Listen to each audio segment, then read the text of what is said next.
Alright, brothers and sisters, this is a new channel that I'm trying to get off the ground, talking about boxing. Um, a profession that I love and hate at the same time. So, alright, with no further ado, let's talk boxing. I listen to a lot of people and their critique of Terrence Bud Crawford, how they say that Terrence Bud Crawford hasn't been in there with top quality opponents and things of this nature. Now, I would probably agree that he hasn't been in there with quote unquote a A-level fighter like we're about to see him fight in Errol Spence Jr. Because I consider Errol Spence Jr. a A-level fighter. I will agree with that. But, and also, it was a guy by the name of the Boxing Club. He was doing a critique on Terrence Bud Crawford. Really, he was supposed to be talking about how he was supposed to be talking about the celebrities on what they thought about the fight and who was going to win. But he made a statement, and he was saying that Bud Crawford, his career, basically that he was matched against fighters that quote unquote wasn't really the best fighters. You know what I'm saying? And we're going to prove something real quick. All right, so this is 2013. Bud Crawford is not even a champion then, but he's fighting against somebody named Prescott. Prescott was considered the goods at his time when he fought Bud, because I forgot who he fought against. He had beat. Matter of fact, let's go to Prescott's record. Damn, when he ended his career, he was 31-19, right? let's see something before he fought Terrence Bud Crawford. Let's see something if we can find it. Because he had beat somebody. He had upsetted somebody before he, okay. So, when he fought, before he fought Terrence Bud Crawford, he had beat Francisco Figueroa, right? This is before he beat Terrence Bud Crawford. So when Terrence Bud Crawford and Prescott fought against each other, a lot of people thought that Prescott was going to beat Bud Crawford because I think he had fought that guy Figueroa, right? So Bud Crawford ended up moving on, and he fought against Ricky Burns. Now, when he fought against Ricky Burns is the champion. Now, is Ricky Burns an A-level fighter or whatever during this time? I would say no. But he's still a B-plus fighter. You know what I'm saying? He's still a quality fighter at the time because, see, he's the champion, right? So Crawford beat him decisively in a unanimous decision. This is what Crawford did to Ricky Burns at lightweight. So Crawford ended up defending his title against quote-unquote Yuriorkis Gamboa. Gamboa was the unified featherweight champion at 126. He moved up 2 weight classes to fight against Bud Crawford. It's because I believe he moved up is because he wasn't getting a lot of competition at featherweight, and he probably grew out of that division also. But when Gamboa moved up in weight classes, I was one of the supporters of Gamboa because I liked his style. I thought that Gamboa was going to beat Crawford. And a lot of other people, when they fought against each other, I think they fought on HBO. or ESPN, either one. A lot of people thought that Gamboa was going to beat Terrence Bud Crawford. Now, in our estimation, I would say Gamboa probably was a B plus fighter at this time. I wouldn't put him at A level, you know what I'm saying? But Gamboa was a very good fighter, before he started to decline as a fighter. Bud Crawford knocked him out, I think in the ninth round. I think he knocked him out in the ninth round. So he defended his title against Beltran. He won a unanimous decision, right? So after he defends the title against Beltran, he moves up to junior welterweight, and he beats Thomas Delome. He beats him. He KOs Delome. Then he turned around and beat Diary Jean. He defended his title against Diary Jean. He knocked him out. Then he defended his title against Henry Lundy. See, all of these guys, they was kind of like contenders. They was nice quality contenders that he was fighting against. Then he unifies the title against Victor Postal.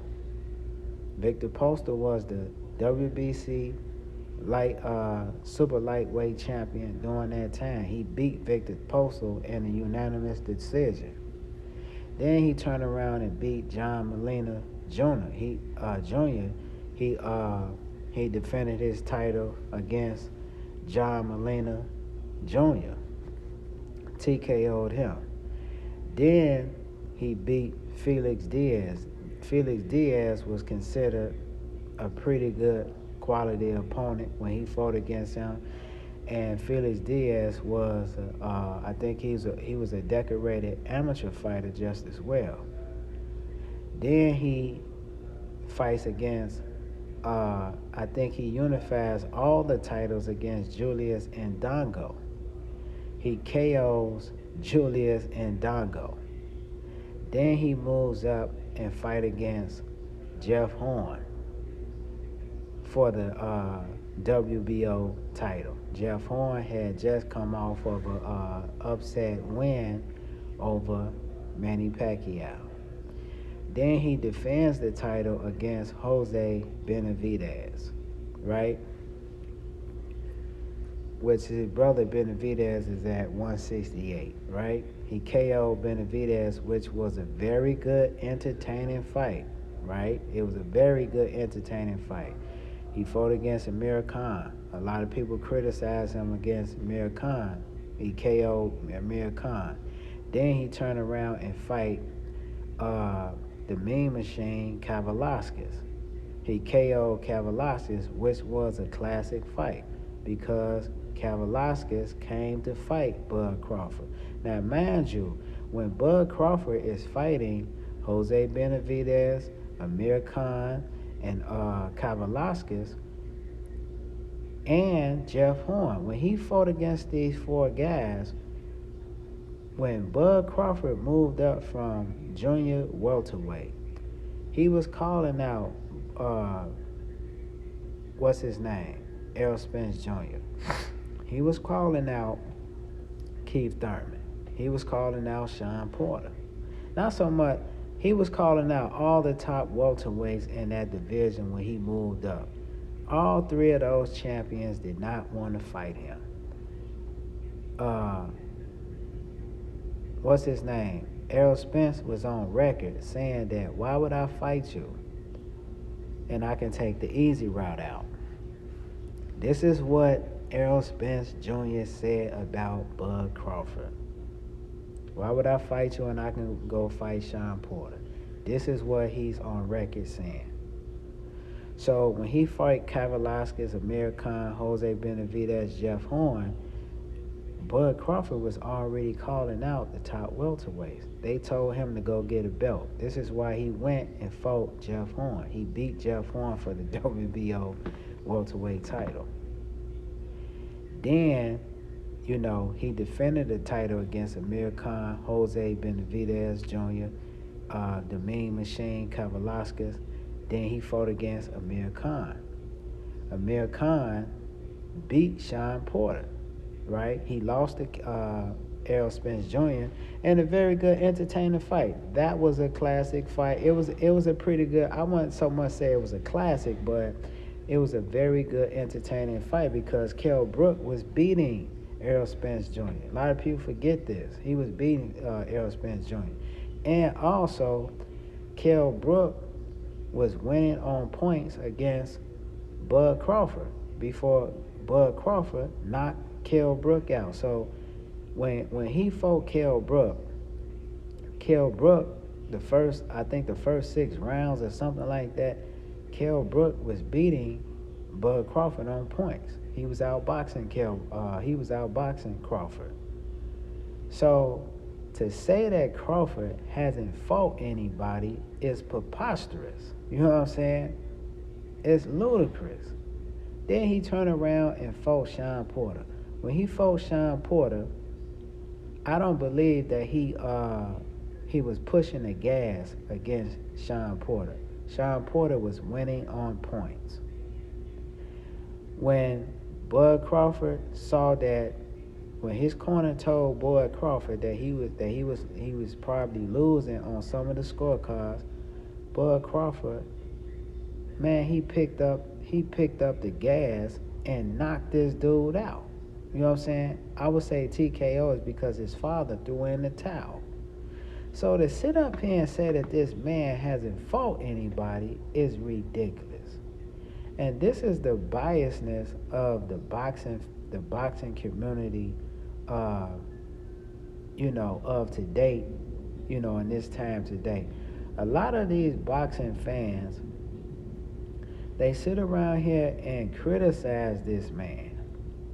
But this man, ever since he's been on the scene winning titles, he has been challenging the best fighters. When he fought against Indongo, Postal, and all, they was the best. They was the champions, so they was considered the best fighters.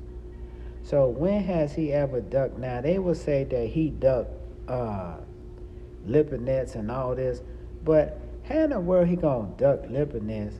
And he had already won. He unified the junior lightweight, the super lightweight division. So he moves up and fight against Jeff Horn. And Jeff Horn, to his credit, he wasn't no slouch either. You know what I'm saying? He was a very rugged English or Australian fighter. He was real rugged. And Bud beat him, KO'd him. When he fought against Kell Brook has always been considered a very good, technical fighter. You know what I'm saying?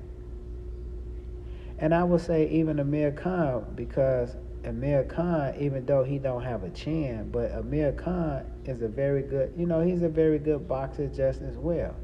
When he fought Kavaliauskas was considered, he was considered, a top contender, and he was a well-decorated amateur fighter, see? When he fought Jose Benavidez, before Jose Benavidez got shot in the leg, Benavidez was considered a top welterweight, see? He was considered a top welterweight. And even when they fought against each other, Jose Benavidez was holding his own against Bud Crawford. A lot of Bud Crawford's fights be very entertaining, you know what I'm saying? Because a lot of times he's scrutinized because he stooped down to a lot of these fighters' levels. But, a lot of these fighters, they come to fight. They not coming to lay down against this guy. So, with my first video, I just wanted to show how a lot of you boxing fans, you're very biased when it comes to critiquing this man, see? So with that being said, peace, brother, and on to the next video.